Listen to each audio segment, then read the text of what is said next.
ఇదొకటి. నిన్న నుంచి గ్యాస్కు సంబంధించి కూడా, గ్యాస్ సిలిండర్కి సంబంధించి కూడా అనేక అనుమానాలు ప్రజల్లో ఉన్నాయి. ఏంటిది? Telangana LPG distributors and association press note ఇచ్చిన వాళ్ళు ఏకంగా తట్టుకోలేక తెలంగాణ రాష్ట్రంలోని ఎల్పిజి వినియోగదారులకు కేవైసీ కోసం ఎల్పిజి ఏజెన్సీల వద్దకు వెళ్ళవలసిన అవసరం లేదు. ఎవరు కూడా కేవైసీ చేసుకోవడానికి ఈ ఎల్పిజి ఏజెన్సీల దగ్గరికి వెళ్ళవలసిన అవసరం లేదు. ఎందుకంటే ఒక ప్రచారం ప్రజల్లోకి ఎట్లా పోయిందంటే 500 గ్యాస్ సిలిండర్ రావాలంటే కేవైసీ చేయించుకోవాలి, దానికోసం ఆధార్ కార్డులు మళ్ళా ఇతర పత్రాలు సమర్పించాలనేది ఒకటి బయటికి ప్రాపగండా వదిలిండ్రు. ఒక అబద్ధాన్ని బయటికి వదిలే వరకు ఇక గంట తరబడి నిన్న హైదరాబాద్లో ఒక్కొక్కడు కేవైసీ చేయించుకోవాలని ఎల్పిజి గ్యాస్ దగ్గరికి పోయిండ్రు. కానీ అది అవసరం లేదని చెప్పిండ్రు. దీని గైడ్ లైన్స్ కూడా ఇంకా రాలేదట. రాష్ట్ర ప్రభుత్వ పథకం సిలిండర్కు 500 ఎల్పిజి స్కీమును పొందేందుకు కేవైసీ డిసెంబర్ 31 నాటికి పూర్తి చేయాలని పుకారు రావడంతో ఎల్పిజి డిస్ట్రిబ్యూటర్షిప్ల వద్ద భారీ సంఖ్యలో ఎల్పిజి వినియోగదారులు వస్తున్నారు. మరియు కేవైసీని పూర్తి చేయడానికి గంటల తరబడి వేసి ఉంటున్నారు. రాష్ట్ర ప్రభుత్వ పథకం సిలిండర్కు 500 విధి విధానాలు ఇంకా ఇంతవరకు అందలేదని తెలియజేస్తున్నాము.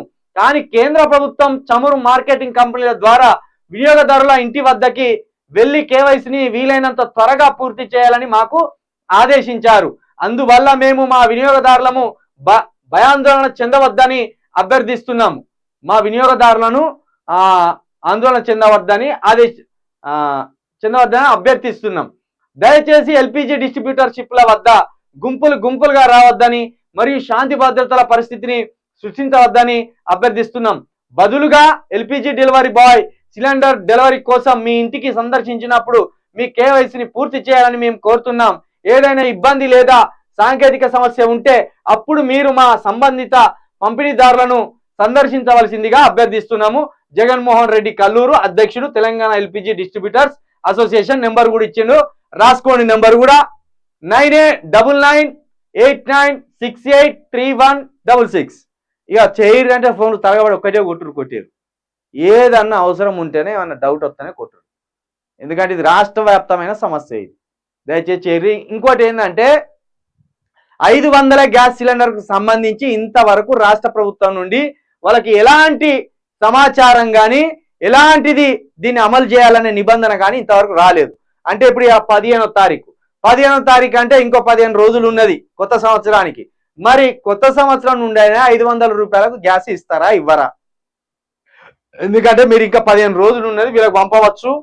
15 రోజులలో పంపుతారా లేదా చూడాలి. లేకపోతే ఇంకో నెల గడిపి దాన్ని 1100 రూపాయలు అట్నే గ్యాస్ సిలిండరు, బ్లాక్లో 1500 రూపాయలు ఉండాలా సావాలా? 2000 రూపాయలు కూడా తీసుకుంటాను అట ఒక్కొక్కసారి. ఇక కేవైసీ పేరుతోటి ఈ డెలివరీ బాయ్స్ మీ ఇళ్ళకి వస్తారు. వచ్చినప్పుడు వాడు 50 రూపాయలు 100 రూపాయలు అడుగుతారు. 2 చెంపలు వాయించుర్రు ఒకసారి, ఏం కాదు. అరే దోపిడి మొత్తం కింది స్థాయి వరకు వచ్చింది. ఆ దోపిడి వాడు పేరుకు డెలివరీ బాయ్ కానీ వాడు మనిషికి 100 రూపాయలు వసూలు చేసుకుంటూ పోతాడు. 100 కుటుంబాలకు వాడు గ్యాస్ వేసినప్పుడు 100 కుటుంబాలు 100 ఎంత అవుతుంది మీరు లెక్క చేసుకోర్రి. 10,000 రూపాయలు వస్తుంది ఒక్క రోజు. ఆ 10,000 రూపాయలల్లా మళ్ళీ ఓనర్కు 5,000, వీనికి 5,000, ఆటో డ్రైవర్కు 5,000. ఇట్లా డెలివరీ బాయ్ పేరుతోటి సంపాదించేటోళ్ళు 100 ఉన్నారు. ఇక ఇది పెద్ద దోపిడీ, చూడడానికి చిన్న కనబడుతుంది కానీ ఇది